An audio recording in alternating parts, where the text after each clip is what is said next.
Ayo donasi untuk gerakan sejuta santri selamatkan negeri di nomor rekening Bank BSI 207-252-0729 atas nama Masjid Sejuta Santri. Seluruh dana 100% digunakan untuk keperluan program kajian online Sejuta Santri. Setiap rupiahnya akan jadi ilmu dan abadi menjadi amal jariah. Gerakan Sejuta Santri, dari santri, oleh santri, untuk santri. Alhamdulillah, alhamdulillahirabbil alamin wa bihi nasta'in wa ala umuri dunya waddin wassalatu wassalamu ala asyrafil anbiya'i wal mursalin wa ala alihi wa sahbihi ajmain. Allahumma sholli ala sayyidina Muhammad wa ala ali sayyidina Muhammad. Rabbi zidna ilma warzuqna fahma bi rahmatika ya arhamar rahimin. Rabbi shrah li sadri wa yassir li amri wa hlul 'uqdatam min lisani yafqahu qawli. Alhamdulillahirabbil alamin. Yang pertama dan yang paling utama, mari kita panjatkan puji kepada Allah Subhanahu wa taala. Kita bersyukur atas segala nikmat dan karunia-Nya. Kita masih diberi kesehatan hingga hari ini sehingga kita bisa kembali berkumpul untuk mencari ilmu di kajian pada malam hari ini. Kajian rutin setiap malam Kamis di Ngalamat Ngaji Malam Jumat. Selamat datang untuk teman-teman semuanya yang sudah bergabung di kajian pada malam hari ini. Mungkin boleh dibantu open cam agar kita semua bisa kajian dengan lebih khusyuk kita sambil berkenalan bersama-sama. Mungkin yang tidak berhalangan kami persilahkan untuk on cam. Mungkin sedikit informasi bagi teman-teman yang baru bergabung di kajian pada malam hari ini pertama kalinya. Ngalamat merupakan ngaji malam Jumat yang kita rutin pada setiap malam Jumat. Kalau misalnya teman-teman baru bergabung pada Ngalamat pada malam hari ini, di sini kami mempunyai grup Ngalamat yang dimana di dalam grupnya insya Allah kita semuanya belajar bersama-sama sekaligus untuk membagikan informasi terkait Ngalamat pada setiap minggunya. Mungkin tanpa berlama-lama lagi, di sini sudah ada Gusbi. Assalamualaikum Gusbi. Waalaikumsalam warahmatullahi wabarakatuh, Kak Agnia. Apa kabar Gus? Alhamdulillah sehat. Alhamdulillahirabbil alamin. Semoga kita semuanya tetap diberi kesehatan ya Gus ya pada malam Amin. mulai hari ini hingga hari-hari berikutnya. Amin. Apa nih? Oh iya teman-teman, lupa disampaikan pada malam hari ini kita temanya amalan Rasulullah di Sya'ban, siap-siap di Sya'ban biar nggak kaget di Ramadan. Mulai dari hari ini kan kita sudah tidak lama lagi ya teman-teman semuanya. Sebentar lagi kita akan menuju pada bulan Ramadan. Nah, makanya tema kajian pada malam hari ini kita membahas soal amalan-amalan di Sya'ban yang mana nanti kita insya Allah akan disampaikan oleh Gusbi terkait amalan-amalan apa saja sih yang Rasulullah lakukan pada bulan Sya'ban untuk menyambut bulan Ramadan. Bulan Ramadan di sini kan kita sama-sama mengetahui ya teman-teman. Bulan Ramadan ini merupakan bulan yang spesial untuk kita semuanya. Kita di sana berpuasa 1 bulan penuh. Terus kita juga tentu saja akan berlomba-lomba berbuat kebaikan, lalu beribadah. Nah, sebelum mulai start di Ramadan, tentu saja kita biar nanti Ramadannya matang persiapannya, kita siap-siap dari bulan Sya'ban ya. Nah, insya Allah pada malam hari ini kita akan akan bedah bersama-sama bersama Guspi amalan apa saja yang Rasulullah lakukan pada bulan Sya'ban agar kita semua bisa meneladaninya, agar kita semua bisa siap-siap dengan baik, dengan matang untuk nanti menyambut dan melaksanakan ibadah di bulan Ramadan. Mungkin sekian. Selanjutnya kami persilahkan langsung untuk memulai kepada Gusbi. Kepada Gusbi, kami persilahkan. Baik, syukron Kak Agnia. A'udzubillahi minasyaitonirrajim. Bismillahirrahmanirrahim. Assalamualaikum warahmatullahi wabarakatuh. Waalaikumsalam warahmatullahi wabarakatuh. Innal hamdalillah nahmaduhu wa nasta'inuhu wa nastaghfiruh wa na'udzu billahi min shururi anfusina wa min sayyiati a'malina. May yahdihillahu fala mudilla lahu wa may yudlil fala hadiyalah. Asyhadu an la ilaha illallah wahdahu la syarikalah wa asyhadu anna Muhammadan abduhu wa rasuluh la nabiyya wa la rasula ba'dah. Rabbi shrah li sadri wa yassir li amri wahlul 'uqdatam min lisani yafqahu qawli. Rabbi anzilna munzalan mubarakan wa anta khairul munzilin. Bismillah. Rabbi zidni ilma warzuqni fahma. Amin. Alhamdulillah, mari kita panjatkan puji syukur kepada Allah telah memberikan segala nikmat, segala bentuk nikmat yang kita sadari maupun enggak kita sadari.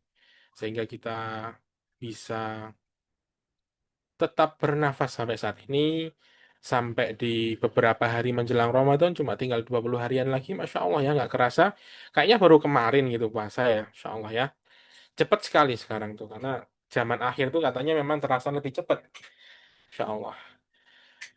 Tak lupa salawat serta salam semoga selalu tercurahkan kepada suri tauladan kita yaitu Nabi Agung Muhammad Sallallahu Alaihi Wasallam yang telah memberikan segala macam effortnya sehingga kita yang sampai saat ini Muslim saat ini Muslim zaman ini nggak ada kendala yang berarti, nggak ada hambatan yang berarti, kita bisa nikmat bermuslim tanpa ada hal-hal yang mengganggu.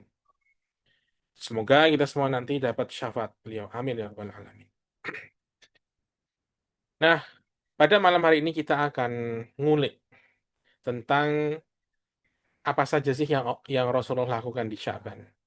Sehingga kita bisa teladani, kita bisa melakukan amalan-amalan yang dicontoh, sehingga kita bisa siap-siap agar nanti di Ramadan tuh nggak kaget. Kalau kemarin, bulan kemarin kita Rojab, Sya'ban, Ramadan itu 3 rangkai. Rojab itu siap-siap, Sya'ban ini sudah mulai eh, mirip-mirip seperti di Ramadan itu insya Allah nggak akan kaget. Jika bentuknya seperti itu latihannya ya. Nah, pernah nggak sih kita mikir bahwa Ramadan itu kok ada Ramadan yang pernah terasa berat sekali. Saya pernah merasakan Ramadan berat sekali itu ketika COVID. Wah itu Masya Allah. Sudah berat di puasa, Lebaran nggak boleh pulang. Nggak boleh keluar kota, dicegat. Itu sangat berat. Beratnya bukan di ibadahnya, tapi berat di hati ya. Karena kok kayak udah kayak mau kiamat aja tuh. Nggak boleh kemana-mana gitu ya. Pernah seperti itu ya. Tapi yang dimaksud berat di sini adalah bukan berat yang seperti itu, tetapi berat kita gerak untuk ibadahnya. Kita rasanya kok kayak males gitu. Godaan setan itu tinggi sekali. Kakinya lengket untuk bergerak, punggungnya lengket di kasur, ya ngantuk pokoknya dengerin kajian atau kerja waktu masih di kantor ngantuk rasanya. Karena mungkin bangun apa sahurnya kepagian mungkin. Jam 2 sudah bangun. Entah sudah bangun atau masih melek ya. Karena memang Ramadan itu kita diuji dari berbagai macam sisi. Termasuk Ramadan yang terasa berat untuk beribadah.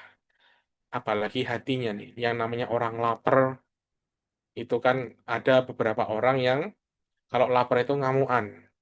Tapi ada juga orang-orang kalau lapar itu nggak ngamuk, nggak ngapa-ngapain, ngantuan bukan ngamukan ya. Makanya di Imam Ghazali di kitab tentang makan, jadi ada di Ihya Ulumuddin itu kitab yang fokusnya membahas tentang makan.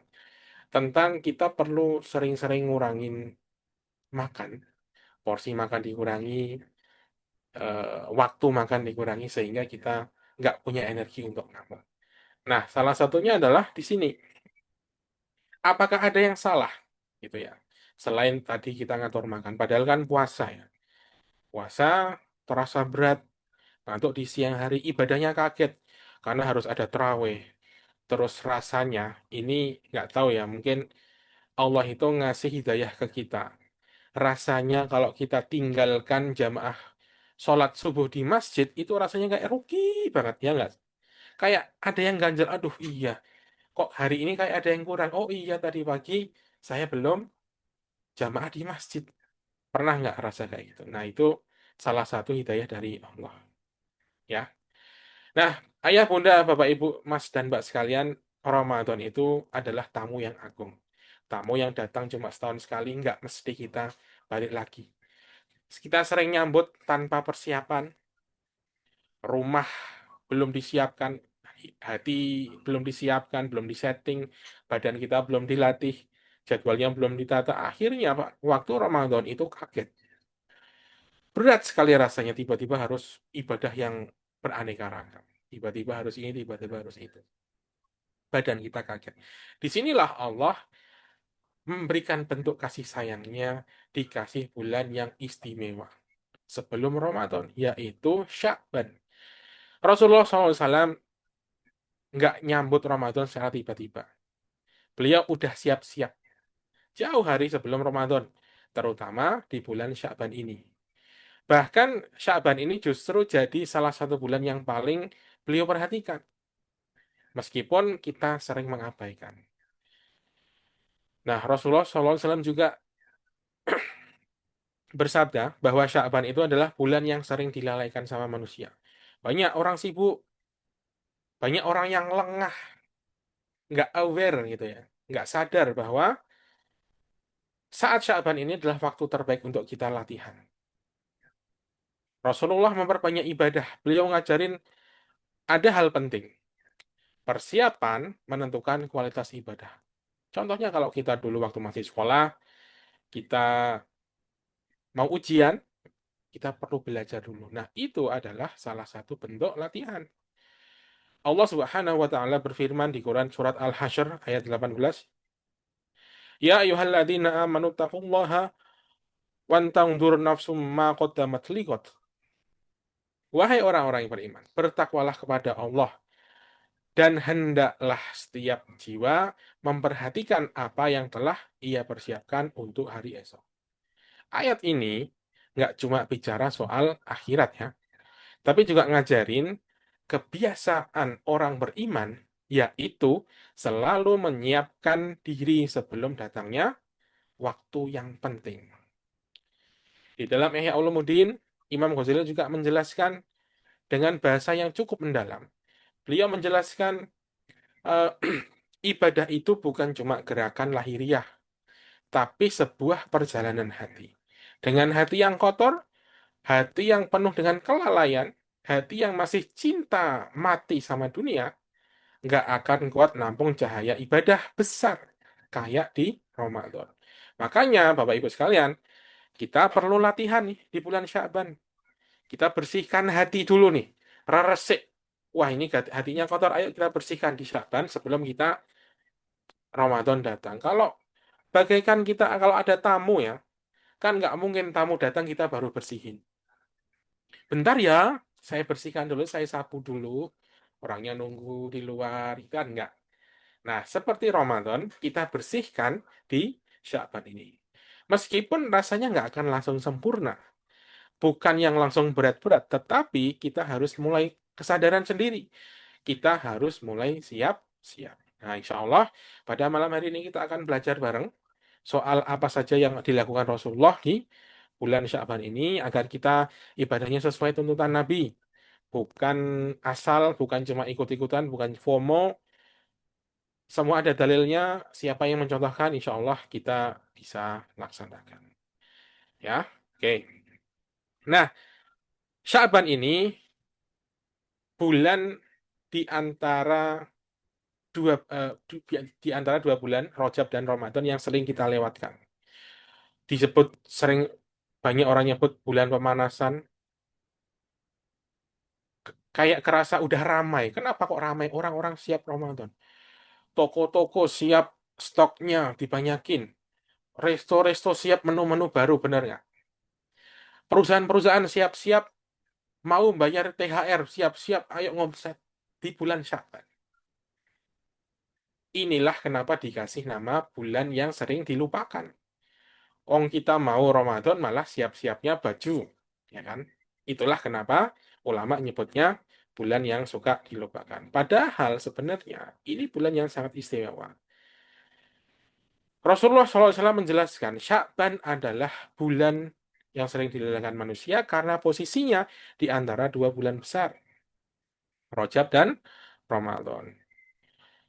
Rajab dikenal sebagai bulan mulia karena termasuk bulan haram ya. Dzulqa'dah, Dzulhijjah, Muharram dan Rajab. Sedangkan Ramadan bulan ibadah. Nah, justru Sya'ban ini sering dilupakan. Kok kayak lewat gitu aja. Nah, Bapak Ibu sekalian, mungkin di antara kita ada yang masih suka seperti itu, melewatkan Sya'ban ini. Masa transisi yang sebenarnya harus kita manfaatkan, kita lewatkan. Allah Subhanahu wa taala berfirman di Quran surat An-Nisa ayat 28, "Wa khuliqal insanu dha'ifan." Dan manusia diciptakan dalam keadaan lemah. Ayat ini ngingetin bahwa kita itu lemah. Allah ngasih tahu kita itu lemah. Dan Allah tahu kita lemah. Maka Allah nggak nurunin Ramadan langsung blek gitu di depan. Dikasih Rajab, dikasih Sya'ban, dikasih ruang untuk persiapan sebagai jalan masuk biar kita nggak jelek. Imam Ghazali rahimahullah pun juga ngendika di dalam Ihya Ulumuddin, hati manusia itu kayak tanah. Kalau tanahnya keras dan kering, benihnya nggak mau tumbuh.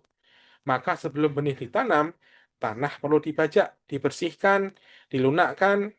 Ya, di Ramadan itu disebut sebagai benih. Sya'ban adalah waktu untuk mempersiapkan tanahnya.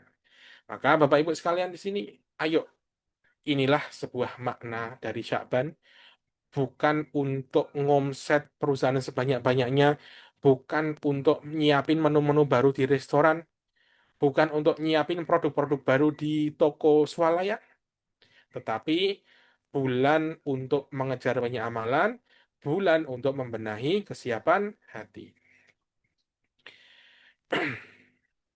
Nah, posisi Sya'ban itu ada di antara dua bulan ya, tadi sudah kita sebutkan. Sering dilalaikan manusia dan kemudian Rasulullah SAW memperbanyak puasa sunnah. Memperbanyak puasa sunnah.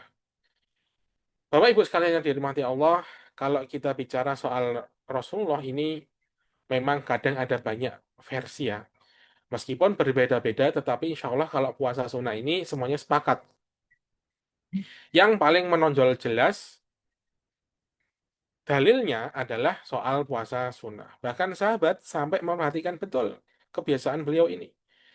Sayyidah Aisyah radhiyallahu anha pernah berkata bahwa beliau nggak pernah melihat Rasulullah SAW lebih banyak berpuasa sunnah di satu bulan kecuali di bulan Sya'ban.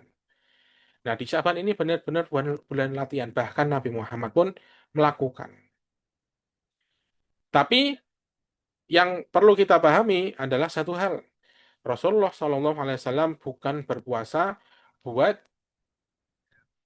yang wajib, bukan buat yang menyiksa badan ya, tetapi untuk latihan, untuk mempersiapkan diri agar ketika Ramadan datang jiwa kita siap, sudah siap untuk melaksanakan berbagai macam amalan yang diperintahkan di bulan Ramadan. Allah Subhanahu wa taala berfirman tentang puasa. Di Quran surat Al-Baqarah ayat 183 ini ayat yang sudah sering kita dengar ya.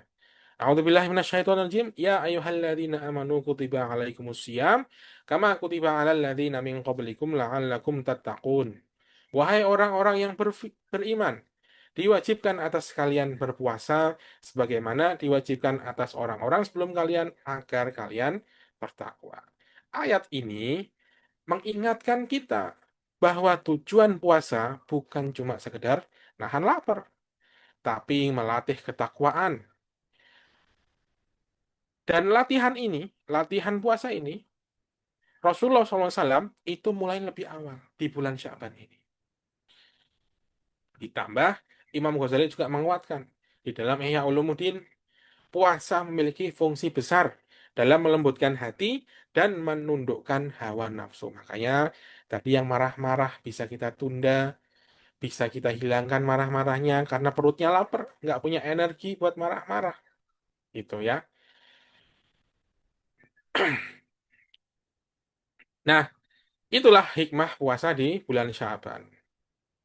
Bapak Ibu yang dirahmati Allah, Rasulullah SAW nggak memerintahkan kita untuk puasa penuh.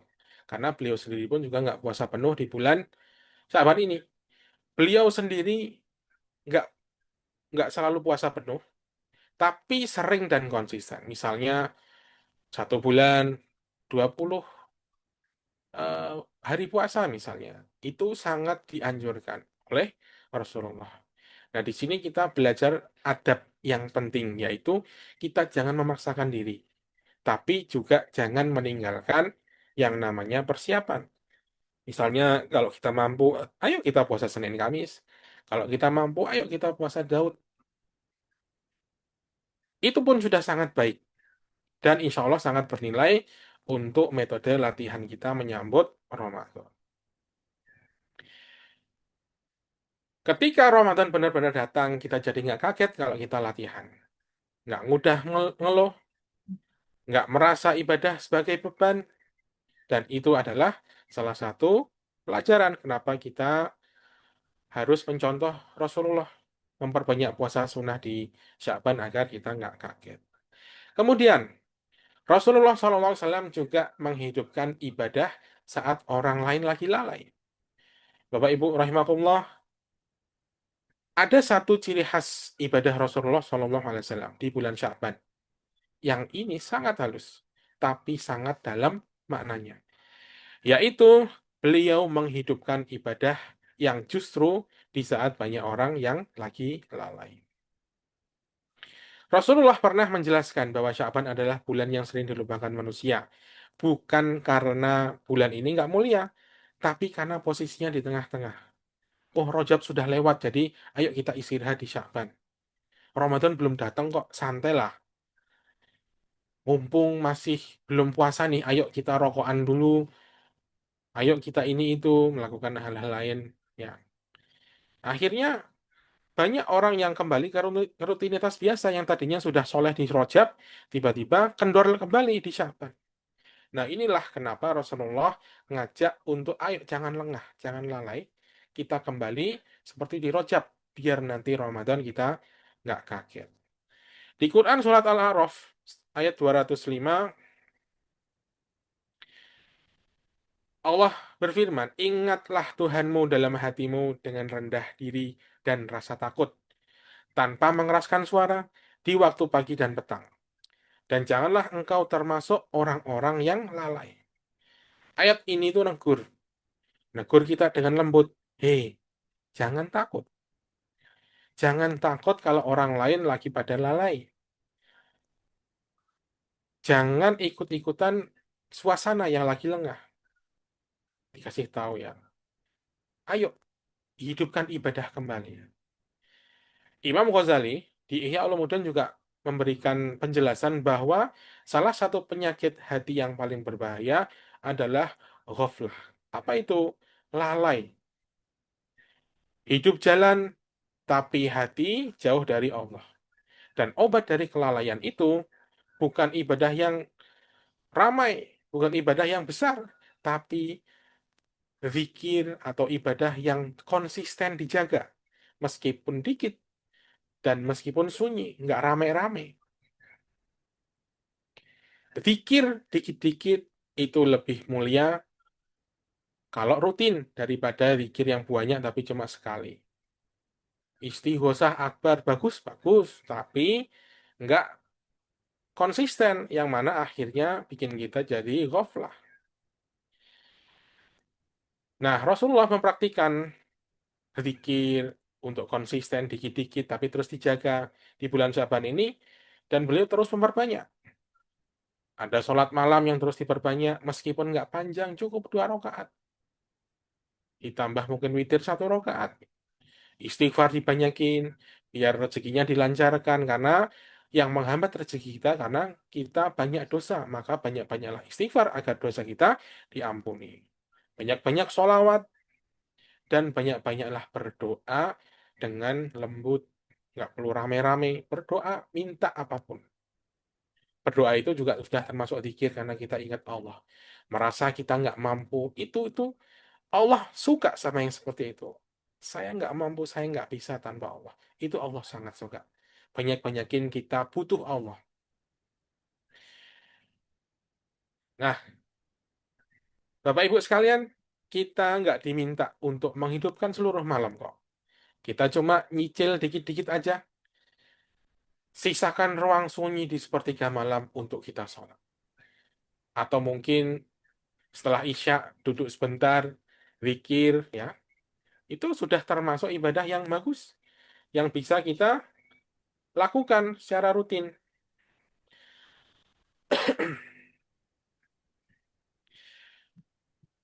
Hal-hal kecil tapi dilakukan di saat orang lain lalai itu jauh lebih bagus. Karena disitulah nilai keikhlasan kita diuji. Nah, Rasulullah ini mengajarkan kepada kita bahwa ibadah itu bukan soal ramai atau sepi, tapi diri sendiri ini hadir nggak hatinya. Dan di Sya'ban ini adalah waktu yang tepat untuk kita latihan. Sholat malam walau singkat, istighfar, sholawat, dan ibadah-ibadah lain yang mungkin kita bisa lakukan dengan ringan. Nggak perlu yang berat-berat. Sholat sampai dengkulnya nggak kuat, nggak perlu yang seperti itu. Puasa, Daud, nggak kuat sampai derdek kalau buat jalan kakinya. Nggak perlu yang seperti itu. Cukup yang dilakukan Rasulullah. Senin Kamis dilakukan itu sudah sangat bagus. Kemudian Rasulullah SAW juga menyiapkan laporan tahunan. Apa itu? Nah, ini Rasulullah ngasih isyarat tentang hal ini. Kita disuruh bikin laporan. Udah kayak LPJ nih, pembubaran panitia gitu ya. Bukan. Beliau menjelaskan bahwa di bulan Sya'ban ini amal-amal hamba itu diangkat kepada Rob semesta alam. Beliau menyampaikan satu keinginan yang sangat indah. Beliau pengen amalnya diangkat dalam keadaan berpuasa. Masya Allah. Semoga kita bisa nyontoh. Nah, coba Bapak, Ibu, Ayah, Bunda bayangin sejenak. Kalau di dunia ini aja kita pengen laporan kerja kita rapi. Ngadep bos, semuanya dirapikan.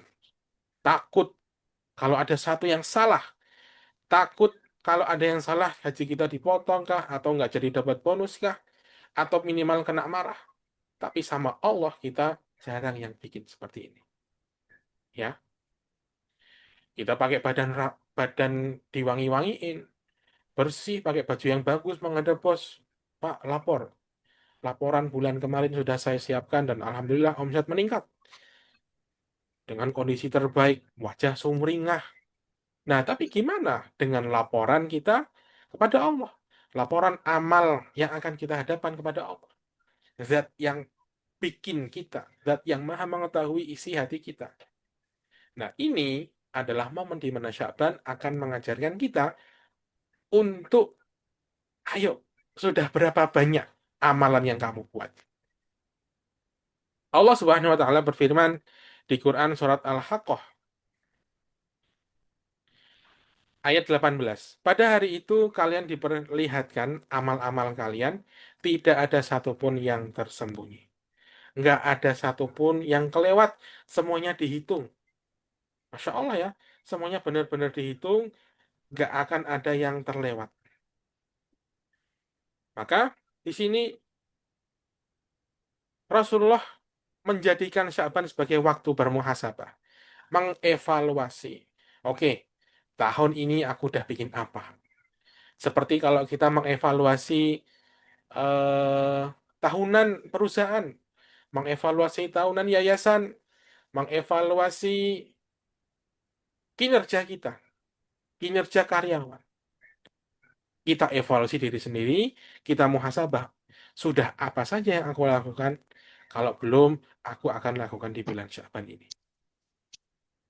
Imam Ghazali rahimahullah dalam Ihya Ulumuddin menjelaskan bahwa orang beriman itu bukan cuma rajin amal, tapi juga rajin bermuhasabah, menghisap diri sendiri. Diri sendiri aja dihisap itu gimana coba ya? Ngitung amal diri sendiri.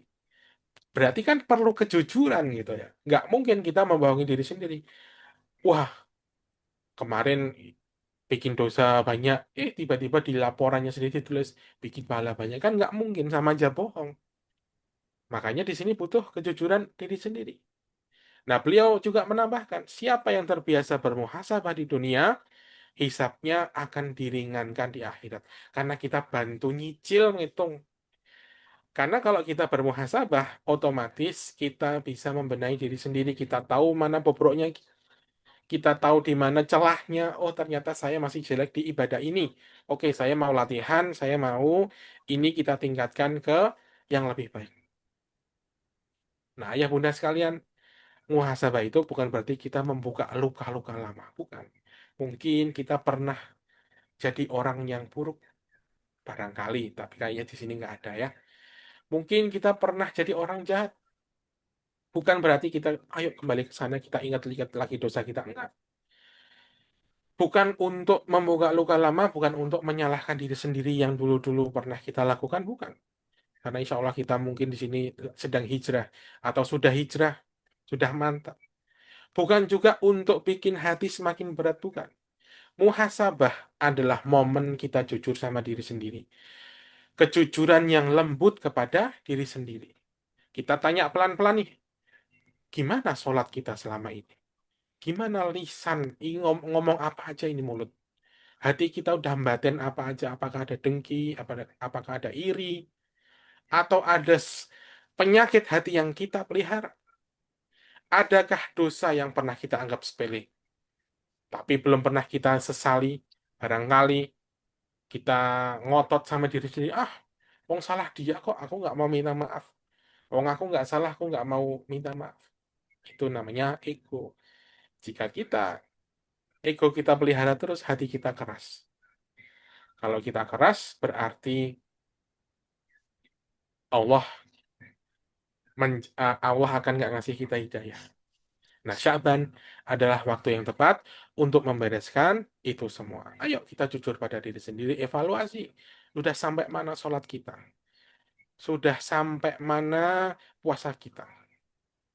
Ya, waktunya mengevaluasi diri. Kemudian, yang dilakukan Nabi adalah juga menjaga konsistensi, bukan euforia. Kontinuitas. Rasulullah nggak mendadak rajin, nggak. Rasulullah rajin, continue, stabil, atau bahkan ditingkatkan. Pelajaran penting dari Rasulullah, bukan euforia, bukan FOMO, bukan ikut-ikutan orang. Ini sering kita lupakan, karena kita kadang Ramadan tiba-tiba jadi soleh, tiba-tiba beli parfum masjid, wanginya beraneka ragam buat ke masjid. Hari ke-5 sudah nggak kelihatan lagi di masjid. Kita diminta untuk menjaga konsistensi, untuk semangatnya stabil, nggak fluktuatif. Mungkin kita semua pernah ngerasain, termasuk saya. Di awal Ramadan, masjid penuh, safnya rapat semuanya. Semangatnya tinggi. Berangkat terawih, menggebu-gebu dada ini. Masya Allah, kita rasakan iman yang begitu kuat. Juduk. Berjalan ke masjid bareng-bareng sekampung ya. Terus makin ke tengah, makin berkemajuan.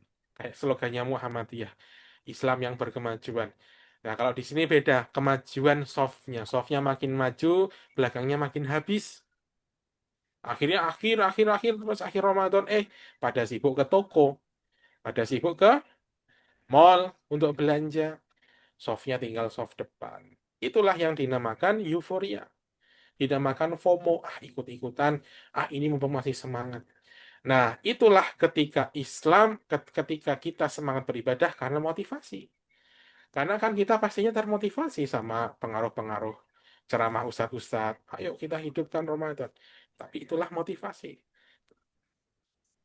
Nah, Rasulullah mengajarkan kita bukan kita ibadah bukan karena motivasi, tetapi karena konsistensi dan disiplin.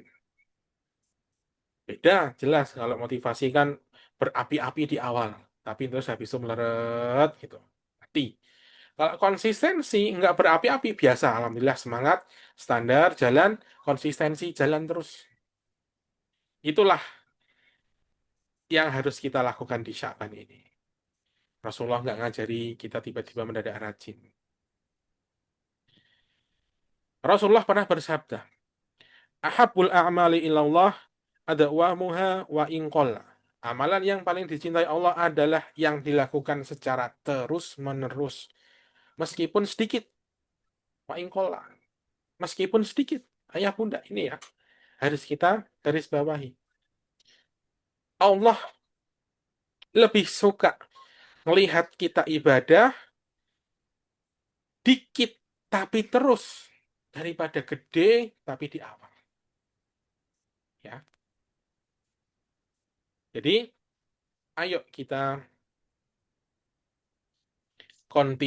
ayo kita konsisten untuk beribadah sehingga kita bisa lebih eh, ibadah yang berkelanjutan, sedikit tapi rutin, dan jangan jadikan Ramadan ini ajang untuk ngegas terus tiba-tiba tumbang, ya. Nah, kesalahan umum di bulan Sya'ban adalah sering melakukan amalan yang ramai tapi nggak dicontohkan Nabi. Niat yang baik itu perlu arah yang benar. Niat yang baik, yang besar, tapi belum tentu diarahkan dengan benar. Ini yang berbahaya. Bukan niatnya bukan menyalahkan siapapun, karena pada dasarnya di sini siapapun yang ingin beribadah itu insya Allah sudah mulia di sisi Allah. Amin ya. Tapi di dalam Islam niat baik itu nggak cukup kita cuma punya niat baik. Makanya di sini Imam Ghazali di dalam Ihya Ulumuddin menggambarkan bahwa kitab ilm itu ditaruh di depan. Karena ilmu ini adalah rumus agar kita jadi orang yang kalau mau ibadah itu harus nuntut ilmu dulu, harus punya ilmunya dulu. Salah satu kesalahan umum di bulan Sya'ban adalah menganggap Sya'ban sebagai bulan ritual khusus. Seolah-olah ada ibadah tertentu yang harus kita lakukan, yang wajib dilakukan menurutnya, pada waktu tertentu, dengan cara-cara tertentu, ya. Padahal ini nggak ada yang dicontohkan sama Nabi. Nah, yang seperti ini kita perlu hati-hati. Kita boleh kok, mungkin ada yang punya berideologi bahwa bid'ah hasanah itu nggak bagus ya. Boleh itu dilakukan, tetapi kita perlu pilih-pilih. Karena ya kadang bukan bid'ah hasanah, tetapi sudah semacam kayak kesyirikan kecil.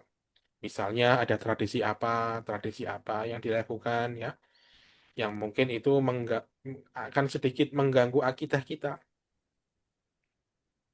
Nah, yang seperti ini harus kita cari tahu, harus kita pelajari. Misalnya ada yang melakukan ibadah di malam-malam tertentu, dengan cara-cara tertentu, harus dengan orang-orang tertentu. Nah, yang seperti ini kita perlu waspadai. Allah Subhanahu wa taala berfirman di Quran surat Al-Maidah ayat 3, Al-yauma akmaltu lakum dinakum. Pada hari ini telah aku sempurnakan untuk kalian agama kalian.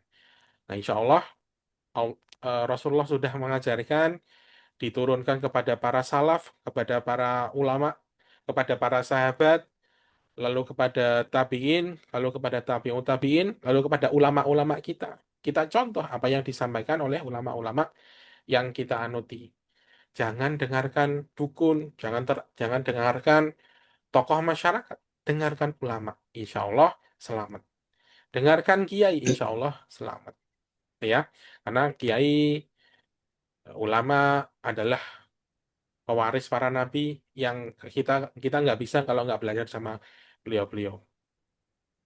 Nah, Imam Ghazali di dalam Ihya Ulumuddin menjelaskan bahwa salah satu penyakit adalah tertipu oleh amalan sesat. Merasa sudah cukup berbuat ternyata salah.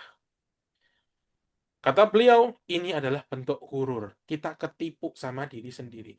Merasa udah ibadah, tapi ternyata nggak dicontohkan. Kan sayang. Ya.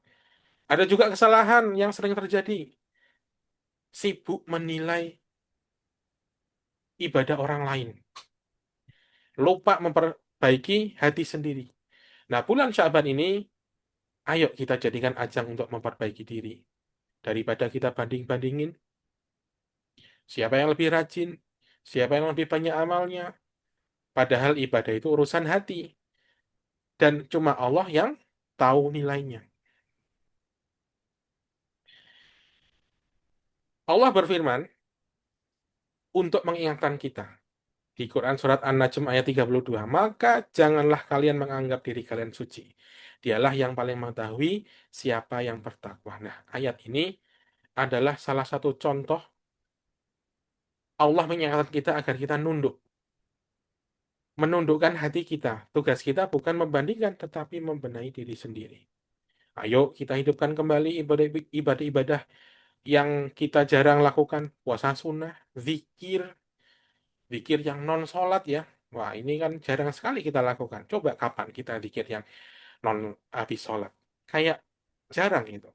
Ayo kita mulai zikir pagi, zikir petang, kita hidupkan. Istighfar, sholawat, doa yang tulus yang kita keluarkan karena kita memang merasa kita butuh Allah, tanpa merasa kita paling benar, tanpa merasa kita paling rajin, tanpa menuntut diri secara berlebihan. Ayo badanku, kita harus puasa Daud. Ayo badanku, kita harus tahajud 8 rakaat. Padahal baru mulai. Tiba-tiba udah lemes di awal. Membosankan ibadah, udah langsung capek. Akhirnya cuma bertahan 2 hari. Setelah itu kembali ke setelan pabrik. Nah, yang seperti ini tidak dicontohkan. Maka prinsipnya, ayo kita kecil-kecil dulu, tapi pasti, konsisten, dan yang pasti dilakukan oleh Nabi. Nah, di bulan Syaban ini adalah bulan kita menentukan kualitas Ramadan. Bapak Ibu sekalian, Bapak Ibu yang insya Allah dirahmati Allah, nah ini kita harus tanamkan ya, Ramadan yang ringan, lahir dari Syaban yang disiapkan. Ayo kita cicil. Kita harus punya kebiasaan baik yang kita coba. Mungkin Bapak Ibu sedekahnya cuma di Jumat. Mungkin Bapak Ibu sedekah mungkin sebulan sekali. Ayo coba kita mulai. Dengan cara gimana? Ayo kita sedekah subuh Rp1.000 setiap pagi. Insya Allah kita rutinkan 1.000, 1.000, 1.000. Daripada 50.000 tapi setahun sekali. Udah 1.000 itu nggak kerasa. Coba Bapak Ibu sekalian kalau nemu uang 1.000 di rumah. Diapain? Kayak cuma sapu aja udah. Kadang mungkin seperti itu ya. 1.000, Bu. 1.000 rupiah kita infakkan tiap hari, insya Allah lebih bagus daripada 100.000 tetapi setahun sekali.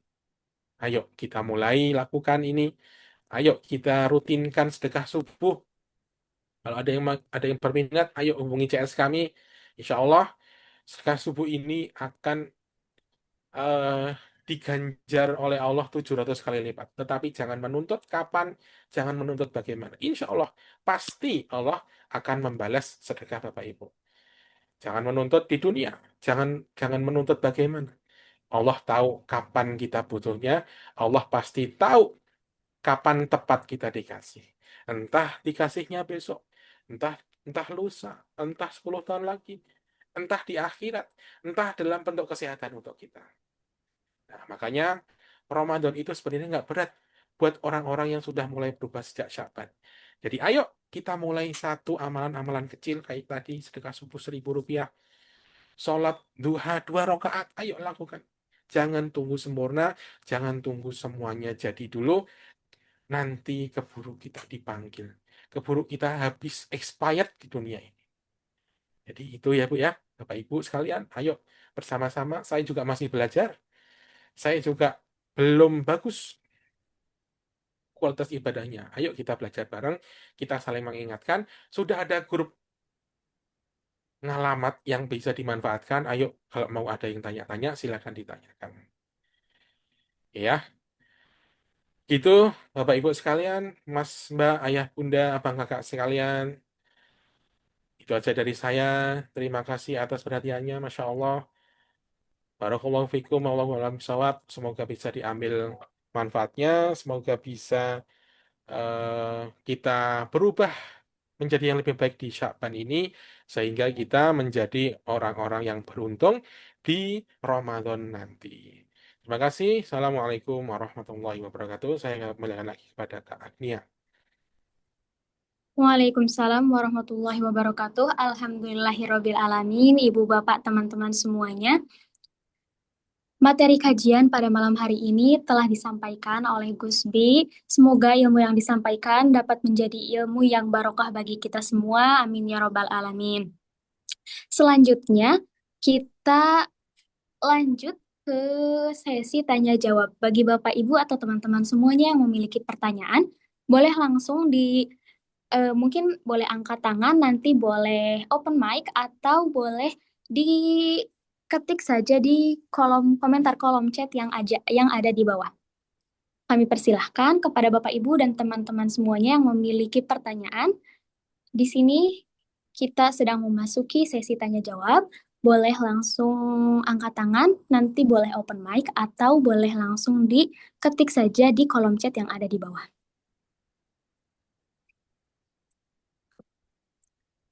Mungkin sekalian menunggu Bapak Ibu dan teman-teman semuanya, Gus, boleh saya mengajukan pertanyaan?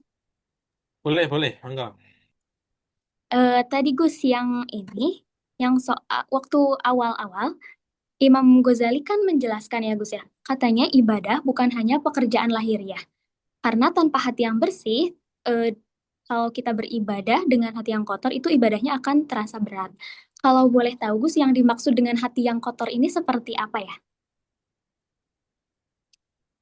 Hati yang kotor ya. Betul. Oke. Barangkali ada yang lain lagi? Mungkin itu dulu Gus. Oke, siap.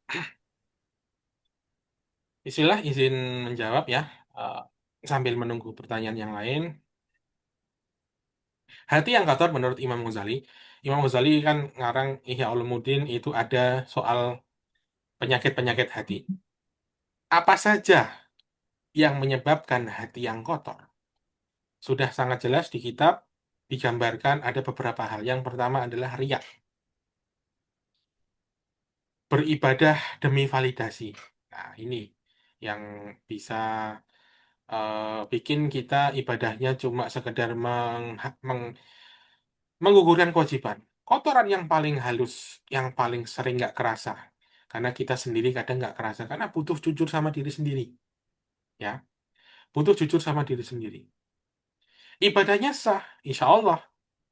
Tapi niatnya kecampur. Sholatnya pengen dipuji. Wah, ini rajin. Sedekahnya pengen dikenal. Dakwahnya pengen dianggap hebat. Imam Ghazali di sini menyebutkan riya sebagai syirik khafi atau syirik tersembunyi. Syirik kecil. Karena Allah nggak lagi yang jadi tujuan utama. Yang kedua adalah ujub, merasa diri sudah baik, merasa diri sudah cukup. Aku sudah lebih baik dari orang lain. Ini kalau kata guru saya, itu setan itu kalau nggak bisa menggoda hati manusia, manusia yang sulit digoda, sholatnya rajin, digoda untuk nggak ibadah, nggak mempan. Setan nggak bisa. Terus setan pakai cara apa? Setan masuk ke celah hatinya. Diulik-ulik, di, dikasih tahu, ibadahmu bagus banget loh. Orang lain mana ada yang ibadahnya kayak kamu.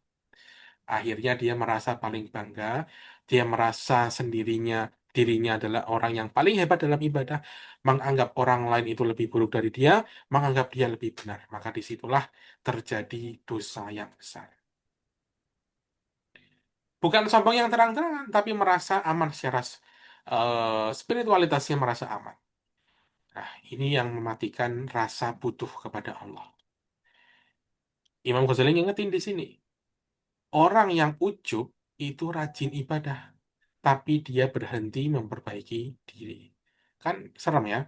Kemudian ada hasad, iri sama nikmat orang lain. Kayak kalau kita lihat postingan di Instagram, teman-teman kita udah sukses, kita lihat kok aku sakit ya. Nah, itu hasad bahaya. Ini yang juga serem ya. Bukan cuma pengen nikmat orang lain, bukan. Pengen Allah mencabut nikmat orang lain itu, kan jelek sekali hatinya. Nggak rela orang lain mendapatkan nikmat seperti itu. Nah, di sini itu juga harus dihilangkan. Cinta dunia yang berlebihan, termasuk terlalu sayang sama harta, ini juga harus kita hilangkan karena penyakit hati yang sangat merusak. Ibadah jadi beban rasanya karena kita meninggalkan toko yang harusnya kita tinggalkan. Dunia terasa segalanya. Kehilangan sesuatu bikin iman goyah, omsetnya turun, pencapaiannya nggak maksimal, prestasinya turun, bikin imannya goyah. Wah, jangan-jangan aku nggak dikabulkan oleh Allah doanya. Ini yang bikin ibadah kita jadi rasanya capek doang, nggak ngeresep, nggak bikin semangat. Terus dendam ya, dendam itu juga termasuk menyimpan luka bertahun-tahun nggak diselesaikan segera. Makanya di Islam diajarkan soal akhlak ini ya. Kalau ada perselisihan, selesaikan dalam 3 hari maksimal. Kalau 3 hari nggak selesai, selesai nggak selesai harus harus ikhlas, harus udah kholas. Jangan dilarut-larutin sampai bertahun-tahun. Ini jadi dosa. Kita jadi nggak mendoakan orang lain. Kita jadi nggak mau orang itu bahagia kan jelek. Nah, Imam Ghazali menegaskan, hati yang penuh dendam ini sulit khusyuk ibadah. Sibuk meluin terus luka-luka yang dulu. Orang itu sudah lama menyakiti kita, bahkan orang itu sudah lupa. Kita masih dendam. Bilang dong kalau sakit, aku sakit loh sama mulutmu itu. Disampaikan, jangan dendam. Disampaikan langsung, itu cara cara Islam kan. Jangan jadi soft spoken terus sampaikan. Aku keberatan atas itu, aku nggak mau kamu ngomong gitu lagi. Ya selesai, gitu loh. Jangan disimpan bertahun-tahun. Nah, penyakit-penyakit hati tadi itu bisa bikin kita ibadahnya nggak bagus, nggak khusyuk, kerasa kosong gitu, cuma capek doang. Seperti bejana, seperti sebuah wadah. Kalau bejana itu kotor, ya air sebersih apapun dimasukin akan tetap kotor. Itulah hati kita kayak gitu. Makanya pentingnya kita tazkiyatun nafs, pentingnya kita bermujahadah, jihad melawan hawa nafsu, dan pentingnya kita bermuraqabah, merasa selalu diawasi sama Allah. Gitu, Kak Agnia. Baik, terima kasih banyak Gus Bi atas jawabannya. Semoga kita semua terhindar dari penyakit-penyakit hati itu ya. Amin ya Rabbal Alamin. Selanjutnya, mungkin apabila ada yang mau bertanya, boleh kami persilahkan pada sesi tanya jawab ini. Atau mungkin kalau misalnya nanti setelah kajiannya selesai baru ada pertanyaan, baru terpikirkan ada pertanyaan, boleh di-share di grup Gus Bi ya. Boleh di-share di grup ngalamat yang sudah tersedia. Nanti akan Gus Bi bantu jawab.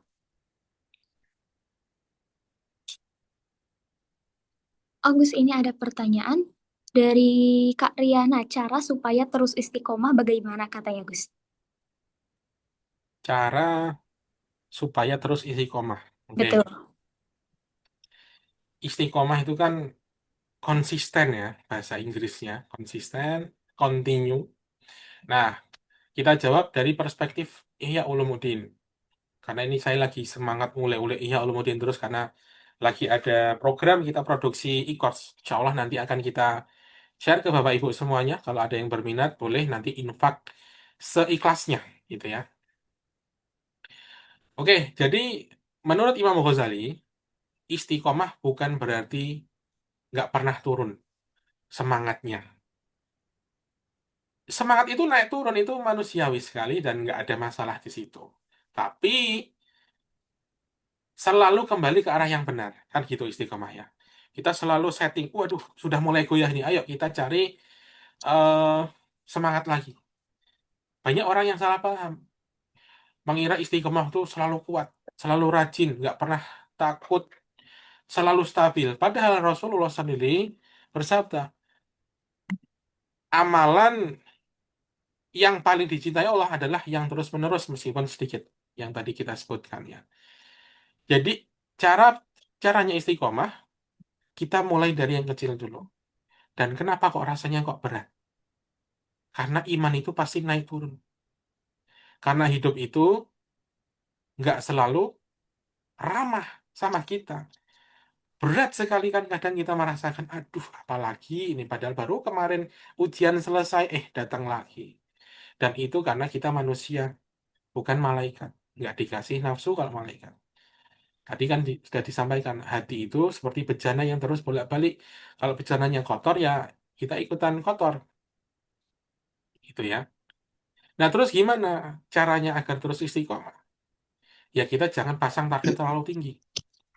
Contohnya nih yang paling ringan, sholat malam ya. Sholat malam itu coba mulai dari witir 1 rakaat dulu. Mungkin ya. Atau puasa.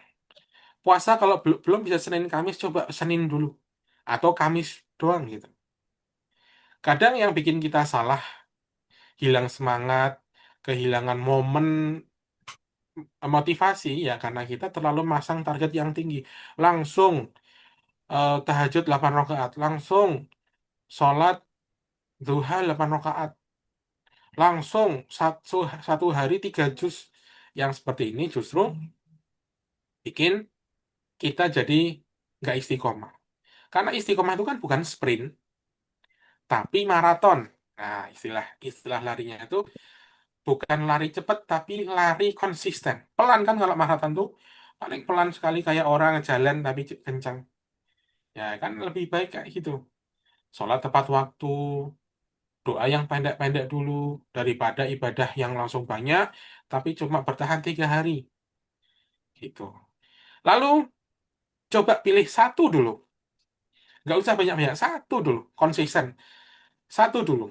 Misal di bulan pertama coba zikir pagi dulu, atau cuma sekedar sholat sunnah 2 rakaat. Mau milih sebelum subuh kah? Mau milih qobliyah ba'diyah zuhur kah? Silahkan. Coba mati dari itu dulu. Jangan nunggu hati ikhlas. Itu berat. Paksa dulu di awal, ringan-ringan dulu, karena nunggu hati ikhlas itu sebenarnya jebakan, jebakan untuk kita.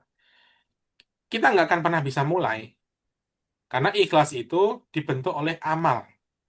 Awalnya pasti dipaksa. Awalnya pasti dipaksa kayak kita, apa namanya, vaksin ya. Vaksin itu kan terus badan kita jadi panas ya. Padahal itu bukan terus kita dikasih penyakit, dikasih bakteri kecil, iya, untuk melatih imun kita. Tapi kan terus habis itu enak, jadi jadi punya imun yang kuat kayak gitu. Awalnya memang kita demam dulu nih, wah nggak enak rasanya. Tapi nggak apa-apa, dilanjutin terus yang kecil-kecil dulu gitu. Nah, yang paling penting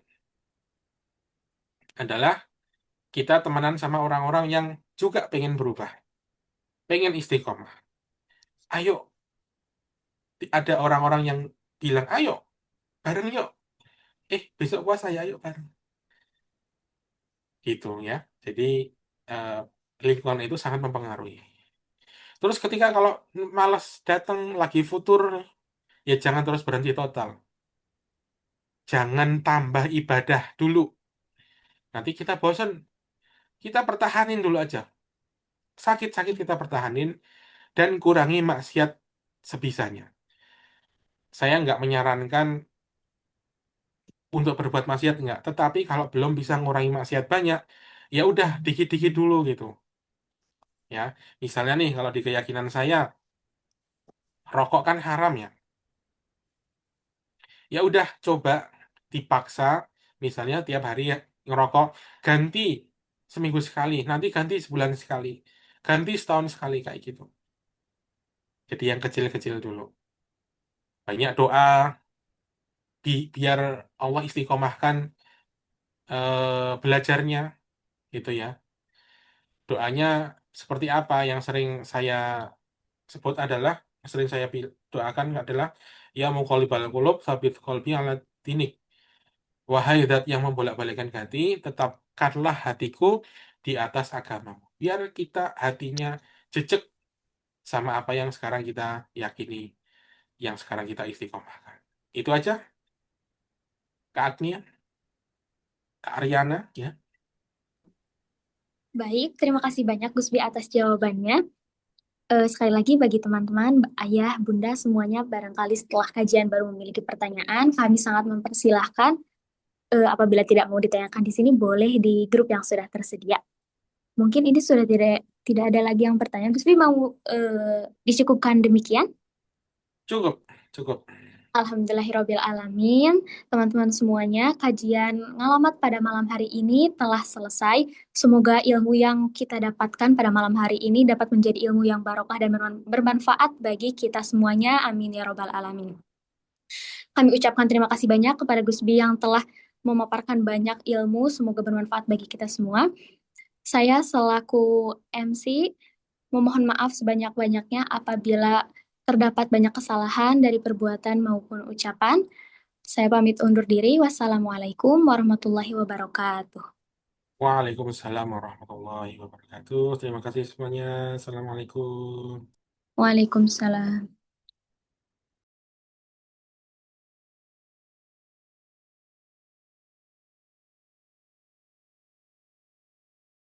Ayo donasi untuk gerakan Sejuta Santri Selamatkan Negeri di nomor rekening Bank BSI 207-252-0729 atas nama Masjid Sejuta Santri. Seluruh dana 100% digunakan untuk keperluan program kajian online Sejuta Santri. Setiap rupiahnya akan jadi ilmu dan abadi menjadi amal jariah. Gerakan Sejuta Santri, dari santri, oleh santri, untuk santri.